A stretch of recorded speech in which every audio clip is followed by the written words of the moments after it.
Namaste children. In this capsule, we'll be learning about evolution and classifications. Evolution and classifications. These two terminologies are extremes of biology, I should say. They don't have any formal connection between them. The word evolution means the change. The change might be something which occurs in an organism, or it might be something which occurs in an environment also. Even our earth might have undergone a kind of evolution. So what does this word classifications means? Classifications are the categorization of organisms based on characteristics. Here, we need to look into the term called as characteristics. How could we define a characteristic?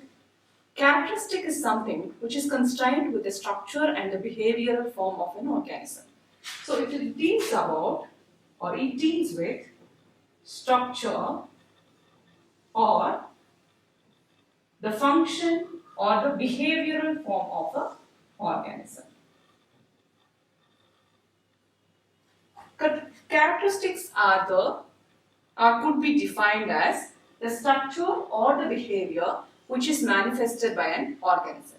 If I show you this figure, what will be your inference, children? Yeah, you would say these are chimpanzees.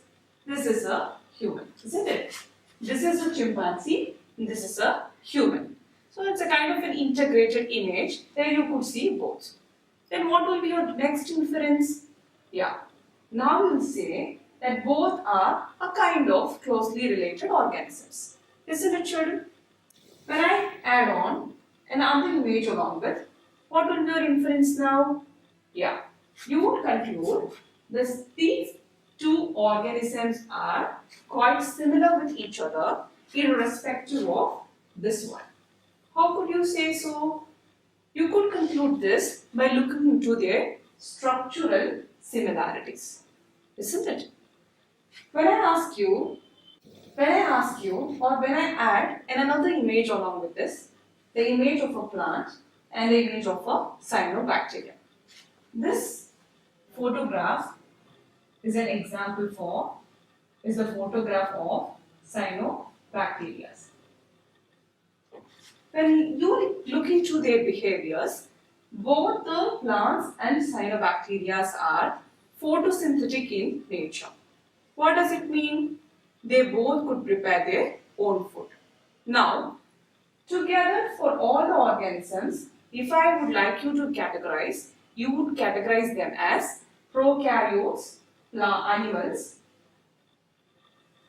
You would categorize them as prokaryotes, animals and plants. How such a distant classification you could do, or how could you classify them based on some hierarchies which you have followed? It is based on purely their structural and the behavioral differences which they exhibit. Isn't it, children? So the characteristics could be defined as which is pertain to structural and the behavioral form of an organism. Isn't it? Now, the next thing is, let's look into this family tree. So this is something which reveals you about the connection between two terms called as evolution and classification. Now, when you look into them, this girl and this boy could be a sibling of each other. You could see them both look similar. Isn't it, children? More or less similar. What does that mean? It means these are the offsprings who show some similarity with their immediate parents. Now, when I say you, these two cousins look similar with each other. What does it mean? Their parents are even not quite similar, isn't it? Or they are not same. How could the cousins look similar then? Either it could be something which is pertained with their structural characteristic, or which is something other than their structural characteristics such as behavioral pattern. How could they resemble same then? It is because they might be having their super ancestors which are common. Who is common for both of them. So based on these classification or based on this categorization of individuals based on their characteristics, you can track their evolutionary relationship. Now, how could we do this? How could the evolution could be traced down? Or the array or the pattern of divergence of a part of evolution which happens among the organisms. That could be done with the help of two techniques. One, by looking into their structural similarities or the differences, or the second thing by looking at the fossils. Now, the first thing is tracing evolutionary history based on their structure. The first image shows you the homologous organs. The organs which have similar structure with different functions. They have similar structure with different functions. Whereas here, you could see two analogous organs which are different in structure but similar in functions. Isn't it, children? They look similar in structure, called as homologous. The organs which look similar in function, which have similar functions, could be called as an example for analogous organs. What is the structural similarity which you could see here, children? Yeah, they all share the common anatomical structure of their forelimbs, isn't it? So, with this, you could definitely tell them this could be an example for a forelimb, which is an example for a homologous organs. Now, the thing is, these forelimbs are shared by most distant species, such as frog, lizard, bird, and human. All these have a common or fall under a common category called as vertebrates. So, in general, we can say all the vertebrates share homologous forelimbs. They have the same structured forelimbs which might be employed for different functions. Isn't it, children? Whereas contrarily, here you could see the structure of forelimb which is present in bird and the structure of forelimb which is present in bats. You could see the bats, however, you could see they have elongated fingers or otherwise called as elongated phalanges, where these elongated phalanges are stretched with skin folds. Whereas here you could see the bird's arms consist of feathers. Throughout the arm of a bird, it is covered with the feathers. That will construct the wing structure for them. So, when you look into them structurally from outside, you could see both of them look quite similar. Isn't it, children? Am I right? Are they structurally similar? Absolutely not. They are structurally dissimilar by having elongated phalanges with skin folds in the bats and the short phalanges with the feathers throughout in the birds. That makes them as a good example for analogous organs or the analogous organisms. This could be an evidence to identify the evolutionary relationship between the organism. So what could be the conclusion over here? Just tell me out of homologous organisms or with the help of homologous organ what you could trace out. Yes, you could say very simply that all the vertebrates might have originated or might have had a common ancestor. Whereas in case of the analogous structures, you could also say the structures are dissimilar. So though they look structurally similar from outside, they may not be similar and they might have the different structure which might be converged to do same function. The bats use wings to fly the same as that of the birds, but they are structurally distinct. The second mode by which we can identify or trace out the evolutionary relationship could be with the help of fossils, or we call it as fossilized evidences. How could we do this, children? What are fossils first of all? Yes, the preserved forms of life or the creatures which have been preserved could be called as fossils. So when you look into the picture, you could trace out some of the organisms over here. What is this? What is this? Yeah, this is a trunk of a tree. This is a kind of antholite which had been sedimented millions of years ago. It is just an example for an insect. The same over here. It is also an example for invertebrate. This is an example for fish, which has been sedimented long millions of years ago. This is very well known example called as Rajasaurus, or otherwise an example for dinosaurs. So these are the fossil evidences which are still providing to assist us in tracing out the evolutionary history. Now, let's look onto a visual to know how to study the age of a fossil. If suppose you are finding out any fossil at any surface nearby, you need to know whether it is the fossil of an organism which has happened just now, or it is the fossil which has been sedimented long before. So this video will show you how all fossils get formed. Of course, I think you can just track out what is this organism, isn't it? This is a dinosaur which might have a bad day where it got its deathbed, it went to its deathbed, it has been infested by most of the dinosaurs and get deposited under the mud. Later, when muds keep on being deposited, when they rust on, these rocks get sedimented for 100 million years, with 45 million years of sand being deposited over and 5 million years of volcanic ash. After all these sedimentations, you could of course trace down this dinosaur fossil if natural selection of Earth has fortunated us to look into. That would happen during uplifting of rocks. What is called as uplifting of rocks, where sometime the rocks might be uplifted, where most sedimented particles which are present in deep of the earth crust could be excavated out. Either it could be due to sand, water or anything else, but due to that excavation, you may or we may fortunate to see the broken bones of dinosaurs, which have so been suppressed inside the sedimented rocks. This is how the fossils are formed.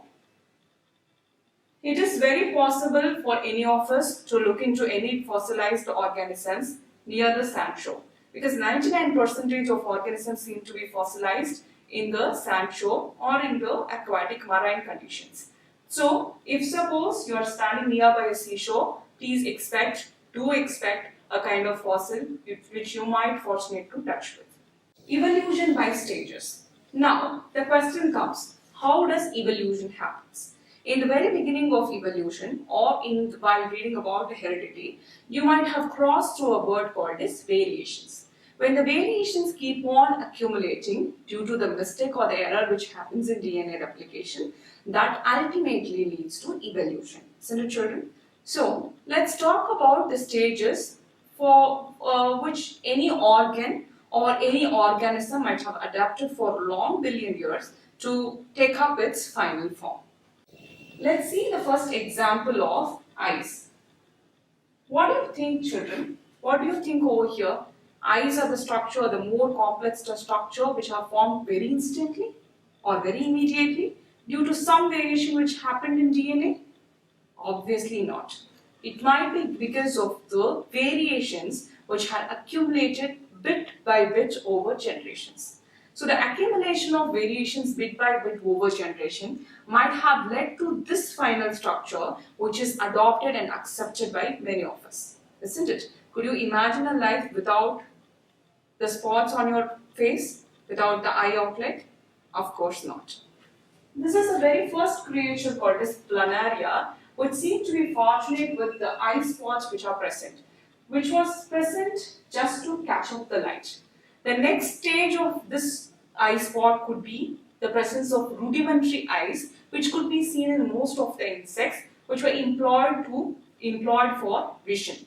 And of course, you know what are the other forms the eyes took up till the human to function as a very important optical agent. Isn't it, children? Now the next thing is, let's see about the dinosaur which got embedded in the mud before 100 million years. How does it happen? We don't need to bother about how does it happen, but what is the actual implication out of this image is the presence of feathers. Could you see the feathers here, children? See, you can't see, of course, the feathers over here, but you could see the feather imprints over there. Isn't it true? The presence of feather imprints will give you a conclusion that the dinosaurs were fortunate to have feathers. The feathers have a long history when you go back. They were not the organs which were meant for any organism to fly. Whereas those were the structures which were present to give an insulation property for any organism, to prevent or protect themselves from coldness. But later, this feathers acts as an evidence for the structure which were formed for some other reason, but later might have been employed or involved in some other function. Now, of course, you know what for the feathers are used for. What for, children? Yes, to fly, isn't it? So, with the help of feathers, we could even track out an evolutionary relationship between the birds and the dinosaurs. Now, you could say, or many of the evolutionists will say, that reptiles will lead to, or in other words, the birds could be a descendant of reptiles. So, there is a good connectivity could be seen between the dinosaurs and the present day birds. Artificial selection. So far we have seen what is about evolution, what could be defined as classification or about the characteristics, and what is the relationship between evolution and classification, or how we can trace down the evolutionary relationship, etc. But now we're going to see about artificial selection, where the man has intervened to something or to do something with a nature's product that might have led to so many diverged varieties. Let's take this example of a cabbage family, where you could see this one as the wild type. This is the original cabbage form which we supposed to have or which had been selected by nature.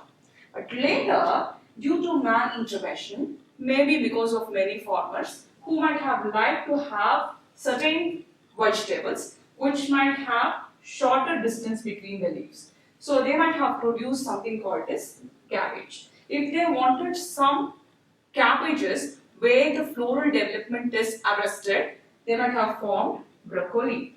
Then the cauliflower. Cauliflower is the sterile variety of cabbage. Then if they might have wanted to have the vegetables with a long leaf-like structure, then they might have produced this kale. What would be the identification or inference out of this artificial selection, children? Yes, because of man's intervention, he had just made lot more mutations or variations in the wild variety that led to the formation of these many diverged vegetable forms. Now the question comes, if suppose nature has done the same mechanism or natural selection had happened, would we have get the same varieties of these vegetables? What should be the answer? Maybe or may not be, but it may not be, of course, so rapid as what happened as a result of human intervention. Molecular phylogeny. So far, we were discussing about the techniques or the evidences through which we can trace down the evolutionary relationship. We had gone through the presence of fossils as a very good evidence to look into the evolutionary relationship. We have even seen about the structural similarities or the differences may categorize the organisms under some classification.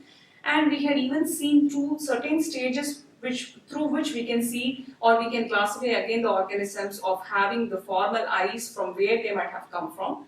The fourth important technique which is highly prevailing now or today is molecular phylogeny. Phylogenetics is the branch of science which deals with evolutionary relationship. Phylogenetics is the branch of science which deals with evolutionary relationship between the organisms. Evolutionary relationships between the organisms. How could this happen? This happens by comparing this DNA structure between the organisms. With the high throughput techniques of molecular biology, we could now come to a situation where we don't need to look rather into the homologous structure and we no more depend on the fossils which have been sedimented through, but we highly depend on the molecular structure which will make us to understand the compatibility or similarity between the organisms. With the help of this molecular phylogenetics, the famous conclusions had come. The famous data have come or the reports have been submitted stating that chimpanzees and the human share about 99% of their genome. Evolution should not be equated with progress. It's a very important topic to be discussed to children. There were nothing which is dealt with the progress and the evolution. For suppose if I say organism A gets evolved to form B and C, but now we could see only B and C on the earth. For example, you consider wolf and dog over here. Both were common, resembling, both shares most of the similarities. So we can consider that they might be from the same ancestor, isn't it? But it doesn't mean that A is not survival of fittest, isn't it, children? If I say, just look into this diagram, you could see most of the bacteriums or the microorganisms could survive even inside of us, isn't it? So because of having self-consciousness, because having some more sense organs, could we say that the human are the most evolved species comparatively?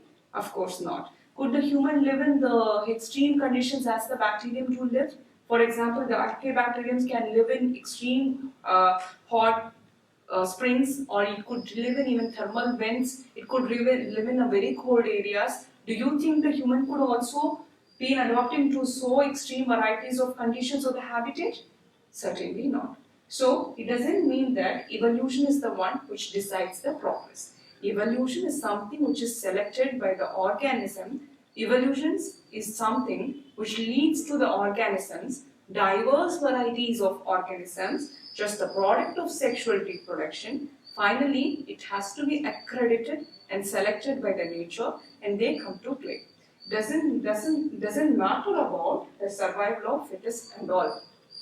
If dinosaurs might be here, they might have not been evolved so much. Isn't it, children? So the evolution could not be equated with the progress of species. Now, next important condition which we need to discuss with.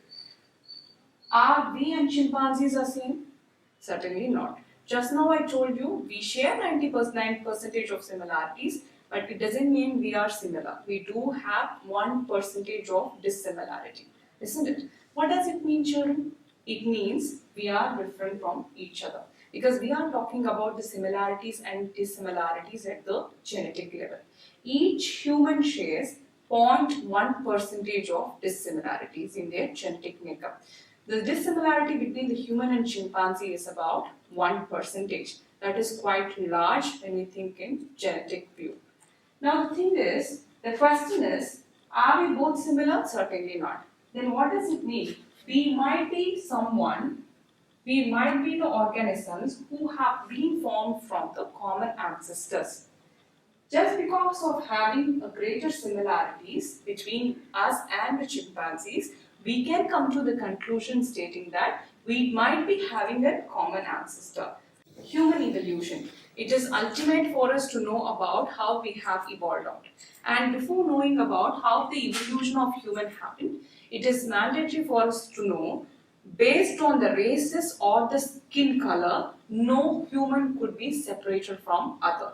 You can't separate the population based on the color. Somebody being saying as a white or black or brown or yellow, something like that. So there is not anything called this or any concept called this racism based on genetics. We all are human. You could not be separated based on the color which we have.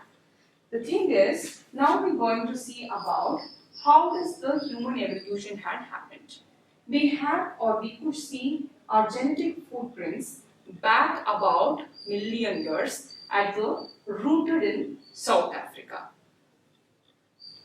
We might have started to travel from South Africa to West Asia, then Central Asia, then Eurasia, then to East Asia, and might have come to Indonesia, Philippines, and then to Australia, and we might have took a circle to reach out to America. The bridge to reach out from the Australia to the America, which is used by humans, is called as Bering Bridge from Australia to North America. Now, what is supposed to know or get concluded from this traveling of human? It means that they might have not navigated in search of food. because you could see them back to Africa again sometimes. You could see some of the human population which had been traveled from the Central Asia to Africa again. So it might be they might be traveling to find out the best place to adopt and survive and to extend their lineage. This distribution of Homo sapiens into different part of the world might not lead to the conclusion that they were searching for food or they didn't have a good place for their survival. But they might be the organism which was searching all around to find out best place for their living. Namaste children.